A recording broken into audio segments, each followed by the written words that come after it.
কানের মধ্যে দাও বের পড়ছে কোন মধ্যে দাও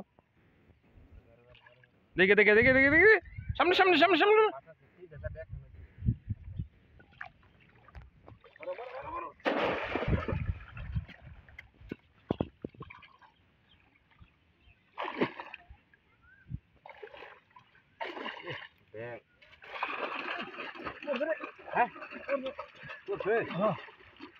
সর্বনাশ দেখো পড়ছে হ্যাঁ আরে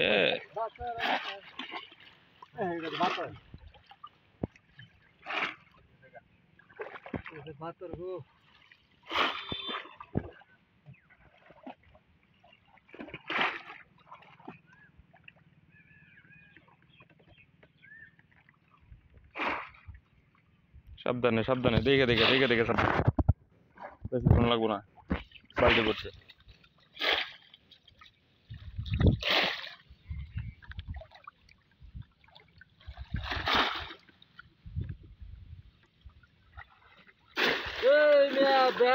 ছয়টা নয়টা কে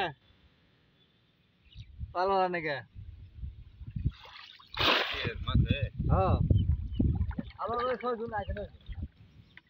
ওইটি বাক করে দিমু বেশি আইলে আমরা কি মাছ পাওয়া লাগতো না পুকুর মাছ আছে